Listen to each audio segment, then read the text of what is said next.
Alors le sommeil polyphasique est-il dangereux? Sa pratique comporte-t-elle des dangers? C'est les questions souvent qu'on retrouve sur internet, que ce soit dans les articles de blog ou dans les vidéos YouTube. Alors effectivement, le sommeil polyphasique, quand il est pratiqué dans le cadre de la réduction du temps de sommeil, va comporter un certain nombre de risques et on va les aborder ensemble.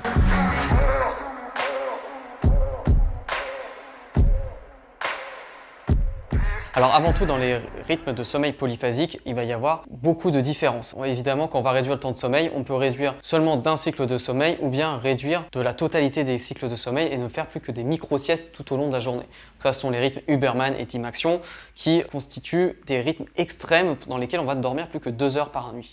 Donc là, enfin 2 heures par nuit, je s'entends par cycle de 24 heures évidemment, parce qu'on ne dort plus la nuit uniquement, on dort sur toute la journée. Mais ces cycles-là, je les déconseille formellement. Et effectivement, souvent on a de la caricature autour du cycle Huberman, donc où on aurait 6 siestes de 20 minutes étalées sur 24 heures. Complètement dingue de mon point de vue. Mais bon, voilà, en général, les expériences, on les voit autour de ce rythme-là. Un petit peu, de plus en plus, autour des rythmes Everyman. Et moi, c'est vraiment mon credo. C'est plutôt autour de ces rythmes-là. Je trouve que la solution, à mon avis, sera trouvée pour avoir le bon équilibre.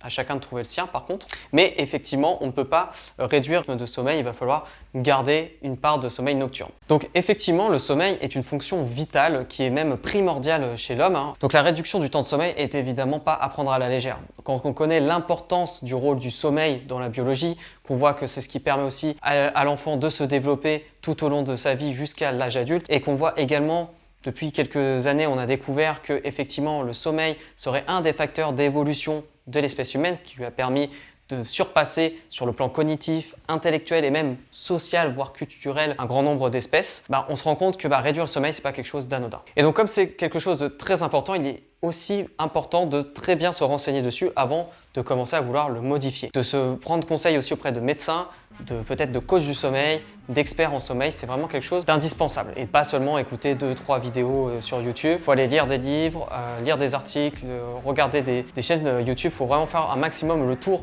des connaissances actuelles, sachant qu'elles évoluent au cours du temps.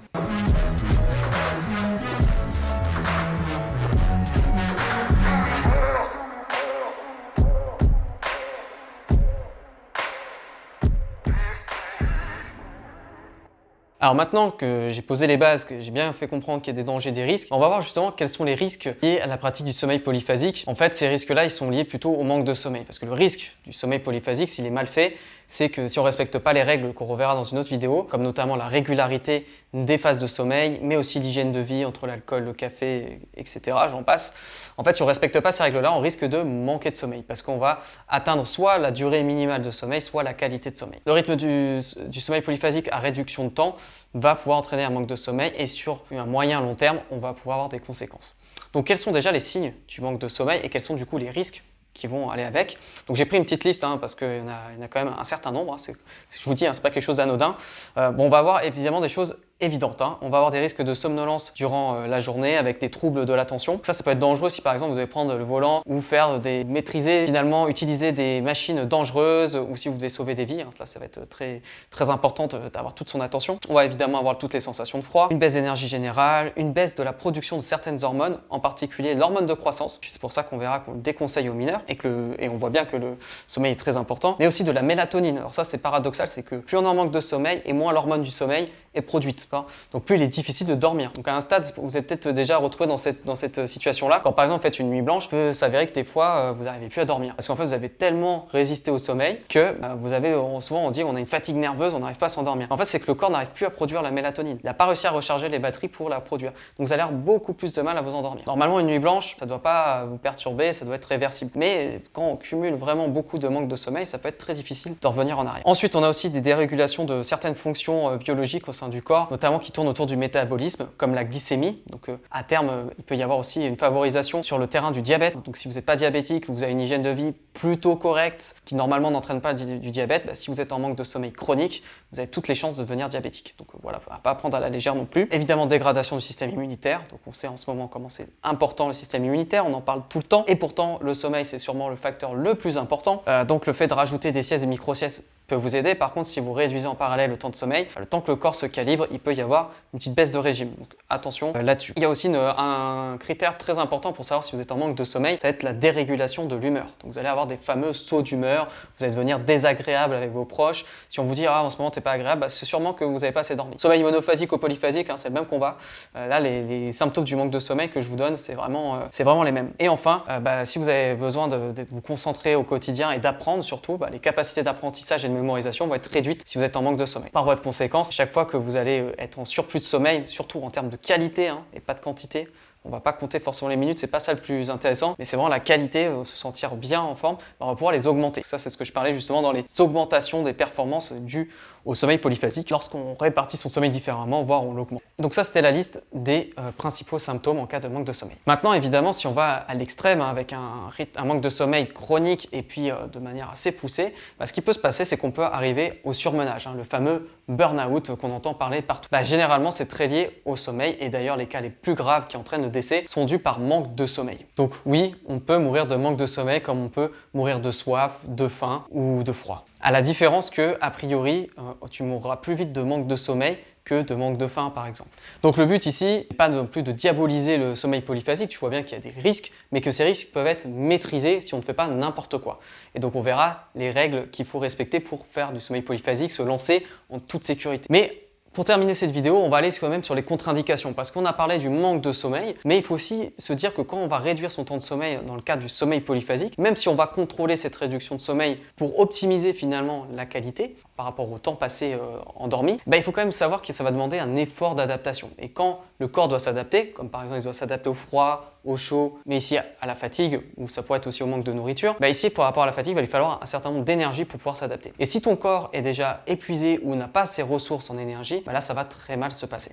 En fait tu vas t'enfoncer. Donc on va voir qu'il y a un certain nombre de personnes qui ne sont pas du tout aptes à pratiquer le sommeil polyphasique en réduction de sommeil. Donc la liste des contre-indications va beaucoup être en lien avec ce qu'on a vu juste avant, donc avec les risques de troubles du sommeil, mais aussi toutes les personnes qui sont fragiles ou en tout cas qui ont besoin de sommeil supplémentaire. Donc on pense notamment aux mineurs.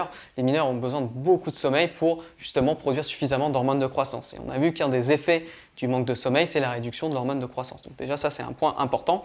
Les personnes âgées vont être aussi intéressées par un sommeil suffisamment réparateur. Pourquoi? Parce qu'elles vont avoir sinon une dégénérescence accumulée et progressive de leurs facultés cognitives. Et donc le fait d'ajouter des micro-siestes dans la journée peut être vraiment un très bon point pour ralentir, voire peut-être stopper complètement la dégénérescence. Ça, c'est des pistes à explorer. Je dis pas que ça fonctionne à tous les coups et que c'est miraculeux, mais bon, quand même, c'est gratuit, ça coûte rien, c'est facile à mettre en place. Dormir, c'est plutôt sympa. Donc, et quand on est âgé, on bouge quand même moins, on fait quand même moins de choses, par un certain âge évidemment. Bon, s'il y a bien une chose qu'on peut faire, c'est dormir. Ensuite, par contre, il y a toutes les personnes qui vont avoir des maladies chroniques. Donc les maladies chroniques, ça c'est quelque chose qui affaiblit beaucoup le corps et qui demande une adaptation constante. Donc si vous rajoutez une couche dessus, votre état risque même de s'aggraver, il y a des chances. Donc plutôt augmenter le sommeil d'abord par des micro-siestes pour améliorer votre état de santé. Et quand ces maladies chroniques seront sous contrôle ou alors voire auront disparu, moi c'est ce qui a pu m'arriver avec certaines maladies, dans ce cas-là, pas de souci, après vous pouvez aller sur le sommeil polyphasique. Ensuite, une autre catégorie de maladies à éviter absolument avec le sommeil, avec la réduction de sommeil, c'est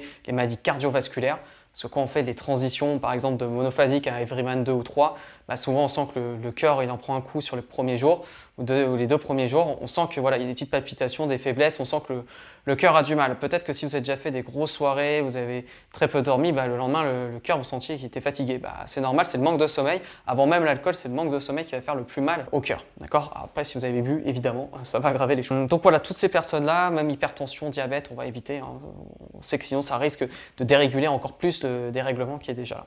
Et enfin, les personnes épuisées de manière générale, celles qui sont proches du surmenage ou qui sont déjà en manque de sommeil accru, on ne va pas aller sur ce rythme de sommeil, de réduction de temps de sommeil. On va d'abord rétablir un niveau acceptable de sommeil, sans manque de sommeil, et ensuite seulement on pourra envisager éventuellement de réduire le sommeil. Donc ce qui est vraiment important comme critère à retenir, c'est cette capacité d'adaptation, l'adaptabilité du corps par rapport à l'effort qu'il va falloir produire, par rapport à l'adaptation. Donc plus vous allez réduire le temps de sommeil, plus cet effort sera important. Donc c'est pour ça que souvent dans les témoignages, on voit beaucoup de jeunes qui tentent le sommeil polyphasique, comme moi, je ne vais pas me mentir, et qui réussissent plus facilement que des personnes qui vont peut-être avoir 10, 15, 20, 30 ans de plus. C'est logique, tout simplement parce que leur organisme est souvent plus épuisé. On a souvent accumulé du manque de sommeil sur des dizaines d'années, et donc même si on a récupéré entre-temps, on a laissé des séquelles dans le corps et les niveaux d'énergie ont baissé. Il suffit que l'hygiène de vie ne soit pas optimale également, stress, mauvaise nourriture, alcool, café, et j'en passe, évidemment, les niveaux d'énergie et de santé sont dans les chaussettes. Donc ça va être compliqué aussi d'aller sur cette réduction de sommeil,